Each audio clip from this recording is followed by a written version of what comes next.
Yep. Fast forward to episode 2, then bam, he's back. A-Train is back. He's alive, but he's not 100%.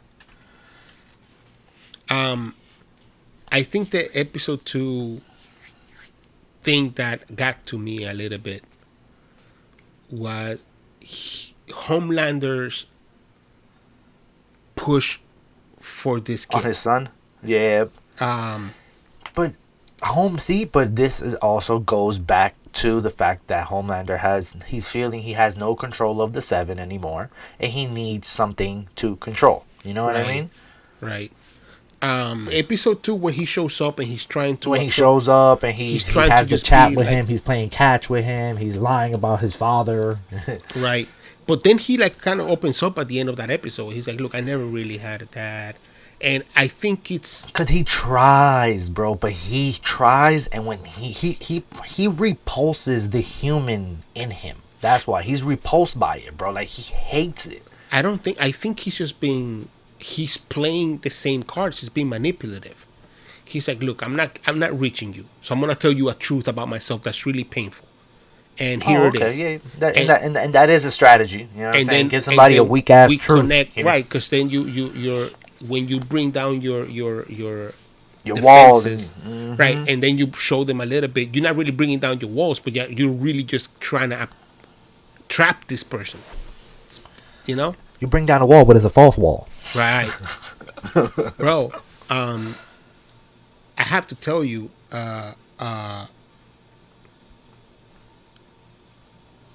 it's interesting. The idea of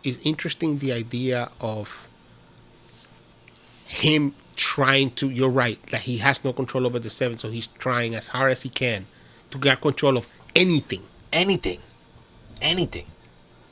be his usual abusive self, and keep pushing for grabs. You know, like, he just wants to grab, whatever it takes, dude. It's so fucking, and you're right. Like, that whole scene with the Deep, drinking the tea, and then he gets the hallucination, and he's you see. But that's what I like about what they're doing with this character this season. You know what I mean? Is the fact that they're giving you depth, but they always pull it right back and let you know how much of a piece of shit it is. You know what I'm saying? So it's not like the writers are trying to excuse him for being a molester. You know what I'm saying? No, but they're like, this person's fucked up though. This person is fucked up. They're giving you a reasoning, and that's why you kind of, it's not that you don't excuse it, because that's like you said, they're not excusing it, but they're giving you reasoning. Because nothing just happens just because. You know? People are not just evil just because. Something happens to people. Like, Hitler wasn't born killing people. Yep. Hitler was a regular human being. But something happened. Somewhere down the line. Right. And he, what makes a bigger difference is not being enough of a good human being to fucking push back all of that evil, all of those feelings. Reasoning doesn't excuse it. Reasoning gives you an insight of why things happen, but reasoning doesn't make it okay. Yep. It just tells you, oh, this is what happened, and that's why. Like, my father, in my personal life, my dad was incredibly mistreated as a child, like, really bad. Like, my dad had a shit childhood. So my father used to do things. My father used to, like, do things to me, like grab these wires and then he'd plug them on the wall, or he'd burn me with a cigarette and stuff like that. Now, we've come to terms with it. Now we've grown up, and I'm a man, and I can be like, bro, that shit fucked up. It's fucked up. You shouldn't do that to a kid. And he tells me, well, this is what my childhood was like, things that he never told me or anybody for that matter. And you kind of understand, I got it. But I still have to deal with the fact, like, I'm not you. I'm not comparing myself to you. I understand you had a shit childhood, and that's horrible, and it truly is. But I didn't do that to you, and that's not. We're not on a race. Like, I'm not in a race and be like, oh, you had it worse, so you can go ahead. So you understand the reasoning, but you still have to deal with the repercussions of what you do, right? It was interesting and it was deep for the depth, and it really and it really makes you grasp onto well, there is somewhere aligning where you could be better. But like you said, they always go back to being shit. Like they never steered. They bring it right back. Right. They never get to a point where they can be like, come on, bro. Like come on. Like you've had a breakthrough. Let's, And I think he kind of had a breakthrough to some degree. Like he's faced something. But yeah, because you can tell episode 3, yep, at the end. Mm-hmm. Like you can tell something, but let's get there when we get there. I think the girl power scene was funny. I really the girls get it done. Girls get it done. I really thought that it was a real finger at selling you pandering. And not even selling you pandering. What is the? I think it's called like liberalism or some shit like that. It's just like when politicians and companies, they just do things just for the wording of it. Just, like, we're gonna begin a diversity program. You know what I'm saying? We're gonna diversify, but they only give. The diversity program only applies to sales jobs. No CEO. Right. You know what I'm saying? No, like, right. It's so crazy because Stormfront, which by the way, in the original comic book was a dude, right? I really like that. Yeah, I really like that they made Stormfront a lady. How did you feel about her off-rip first episode? How did you feel? Like, what did you? So, I liked her a lot. I think she came in. She doesn't give a fuck, and it really showed that. This is my thing with her. Because I have to let me bring in episode 3 too to talk about this, because it's really important to me, like as a character. First impression, I was like, all right, she's a feminist, she's not buying into the bullshit. She's a little headstrong and a little like super like, yo, fuck this, we're gonna do this and blah blah blah. And that's all right, but it seems like I don't know if that's a characteristic that you can sell very well. And I'm not trying to say that down for being a strong female. I'm trying to say the pushy sense of like, we don't give a fuck about this. And it's like, I don't think Vought is going to be okay with the way you communicate, the way you do things. Scripted. You feel what I'm saying? None of their opinions that are said in front of a camera is an actual opinion. You know what I mean? So yeah, it's refreshing to have somebody that are like, nah, I don't like that. Somebody, and it's crazy because Starlight was warned by their Wonder Woman. I forget her name. Queen Maeve. Yeah, by Maeve. Yo, don't let them. Don't become us. Don't let this tarnish you. And yo, it's like. And for the first time, I felt like, oh, this is what probably Homelander was like. This is what Queen Maeve was like. More this chick, less Starlight. Like, I think Starlight really bought into the wholesome aspect of it. I think Stormfront is more of like a, well, we here and we fucking came to kick some ass. So let's stop with the fucking dusting of Pretty on top of the shit that we do. She's way too real. She came in with her fucking cell phone making videos, making like a Twitch video.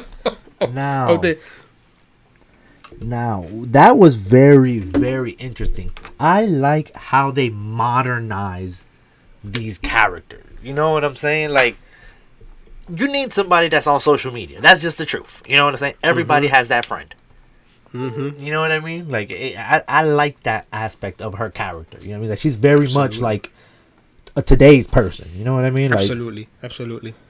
And now, however, I thought she was evil for right off the rip. I knew it. See, this is my thing. My first impression of her was, I thought she was a Vought agent. I still think she's a Vought agent. Thank you. my first impression of her, especially when they're having the conversation, she's right like, before you're A-Train safe. shows up. Yeah, you're safe. Yeah, You know, right. And she says before Starlight, like, are you a spy? And that just made me feel uncomfortable. Like, this girl is hiding something. Come to find out what she's hiding later on. But she's definitely hiding something, and I don't know what it is. And it made me feel. And I have a note right here out of episode 2. Is Stormfront a spy? Is the one note that I have.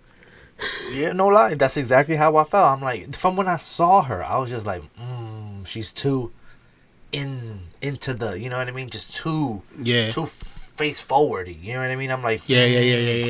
Like it just seems disingenuous. Yeah, and it seems thrusted. You know what I'm saying? Like the fact that Homelander didn't get freaking debriefed on it. You know what I mean? None of that. You know.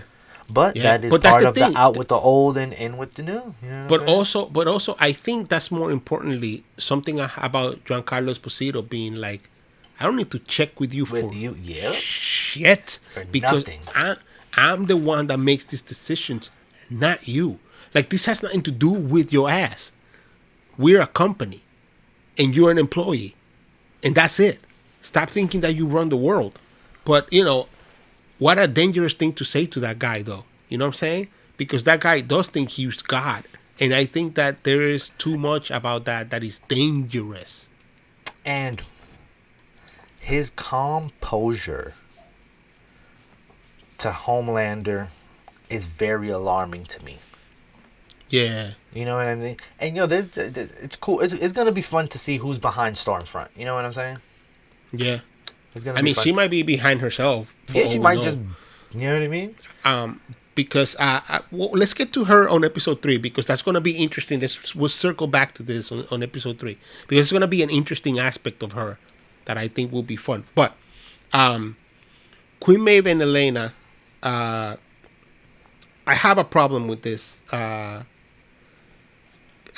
Elena being the girl that's in the hospital that she had a relationship with before. Yep. I have this is my problem.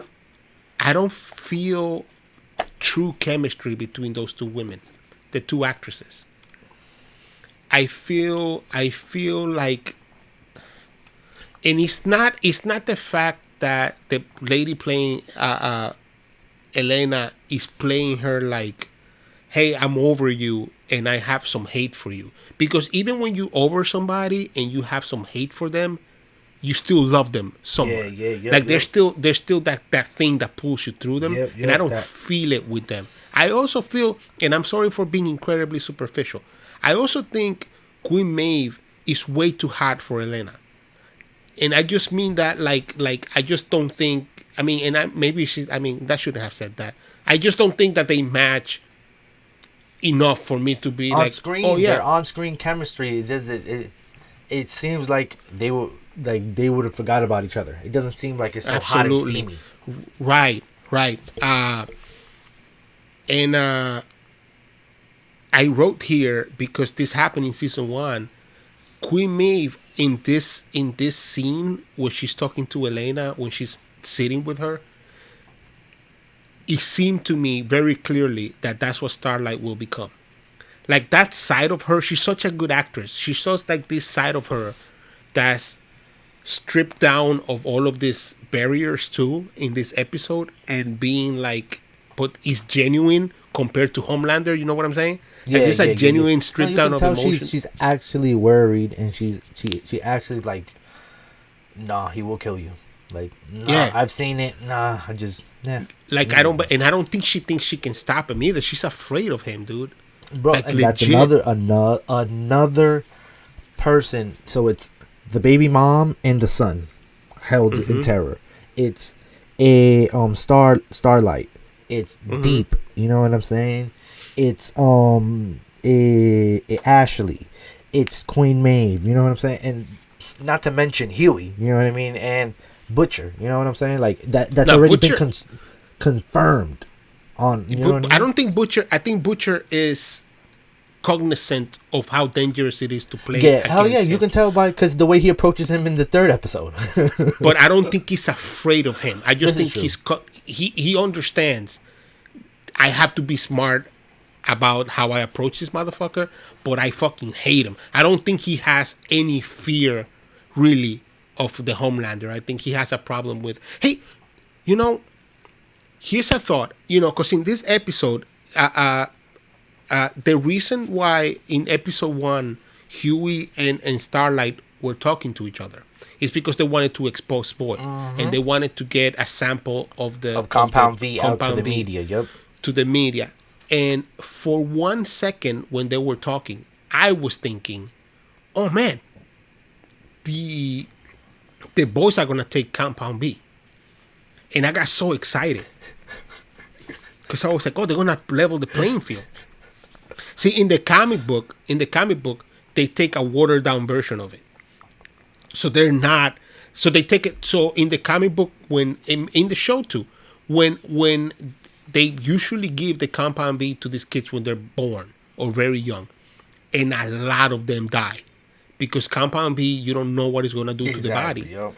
and so all of these people that survive Compound B that become the superheroes, you know, whatever, they have all of the strength of the stuff. So the boys in the comic books take Compound B super watered down simply so that they can punch one of these motherfuckers and it will hurt, or they can take a punch of one of these motherfuckers and hopefully not die. So when they were talking about getting Compound B, I was like, ooh, here it comes. They're gonna water it down, they're gonna take it, and but then it was all about the exposure and whatever, but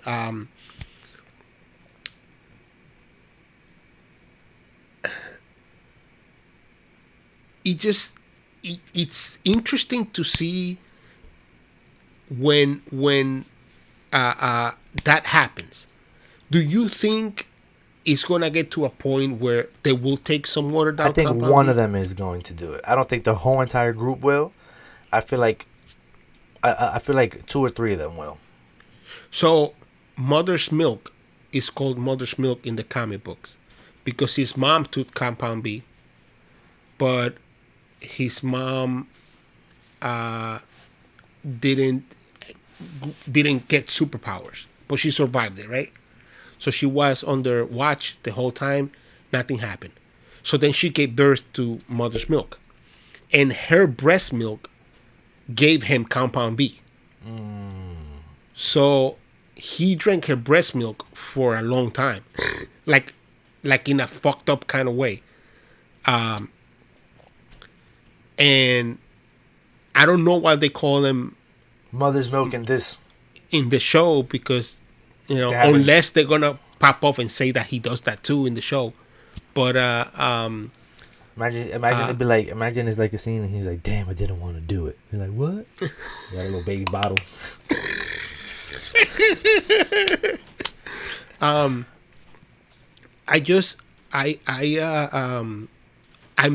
hoping at some point they will take something.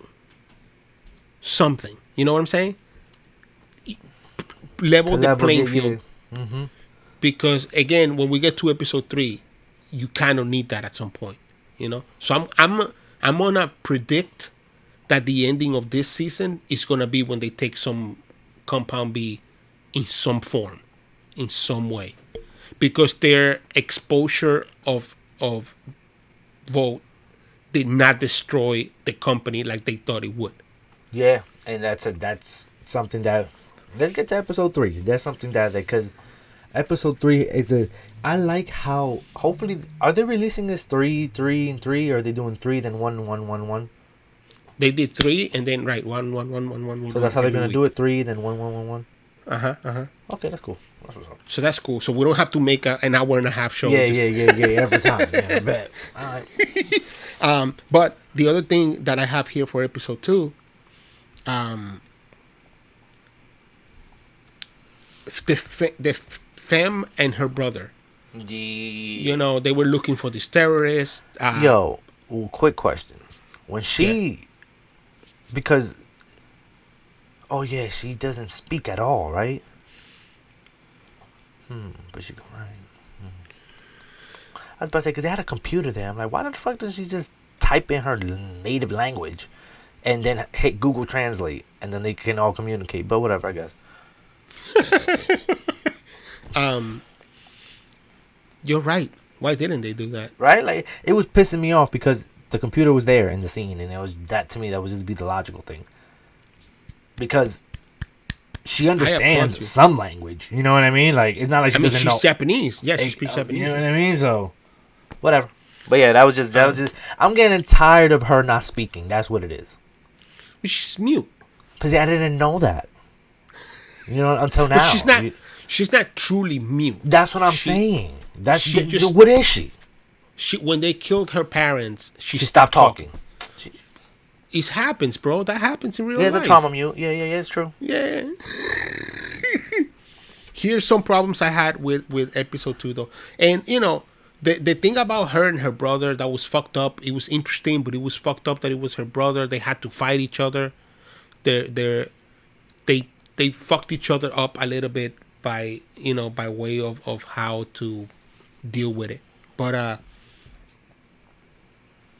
I think A-Train's turning, you know, when he went to Starlight and he took the compound V and he showed it to her, and then she was like, well, really, you're not gonna do shit, because if you were gonna do shit, you already would have done shit, but and I would have been dead. Yep. So, but I think that his turnaround was weak. I don't think that guy would have been like, all right, I guess you make sense. I think that guy would have been like, nah, bitch, you dying, and would have moved on with it, because the fact that he killed his girlfriend, and who gives a fuck? I'm gonna tell Sports Illustrated that you killed your girlfriend. The fuck is that? You know, but it's. I get that, but then the third episode, right, when he's like, "You never fuck with the money." Yo, I want to talk about that in a bit, because that was superb. That was one of the best things about episode 3. You lost me? No. I had some interference for some reason. I don't know. It's the aliens, bro. And I don't got shit. I don't know shit. Leave me alone. And the femme turn on her brother was also weak to me. Like, I don't think that they should have. Like, she just, like, he's like, yo, they killed my family, and they killed our entire town, and I think he had the right to be angry, and I think she should have been angry too. And the fact that she was like, no, you can't be killing people. I was like, she found love. She in love with Frenchie. That's why. Yo, did you know that these 3 episodes have 3-star ratings, yo, on Amazon Prime? What do you mean? Like, they're not good? Yeah, 3 stars out of 5. That's okay. No, I don't like. One, why are y'all fucking rating something that's not complete? You know what I'm saying? Like, what the fuck? One, you know what I'm saying? And 2, it's not complete. You know what I mean? Wait the fuck. Like, it's the first 3 episodes of season. We don't know how long this episodes are gonna. What is it gonna be? 10, 9? Probably about 10. Yeah. You know, like, come on, bro. You know what I'm saying? Like, it has 3 stars, bro. Like, people just be too fast to just cancel something, bro. Like, yo, you niggas got 3 stars? ¿Qué pasa? I don't know. I'll be mad as hell they don't get picked up. Because it's stupid asshole. No, they're good for season 3. Don't worry about it. By the way, the idea that this show is really facing a lot of shit happening in the world right the fuck now. Right now. You shouldn't be thinking about looking at it. I mean, it's kind of satire, but you shouldn't be looking at it like, well, fuck this show. It's like, hold your horses. That's what I'm saying. Like, relax, bro. Like, I haven't seen anything on the show worth 3 stars, to be completely honest. I'm not saying it was 5 stars, everything, you know what I mean? But 3? Es una falta de respeto, loco. 3? The hell? 3 out of 5? I think because it's not complete. That's all I say. I mean, but I think it's okay. I don't think 3 is that bad. I think by the end of the season, it might be 4 or 5 stars. But and those are the fake fans, bro. Why fake do fans, that? bro. Why do Fake that? fans. Fake fans. Shit. I want to make sure I didn't blow my. Listen, season 3. By the way, season 3, episode 3. Episode 2 ended with Butch punching Huey in the mouth. Yes. For being like, yo, don't ever fuck with my shit, because he was going to shoot the Fem's brother. And he pushed him, yo. Right. And so...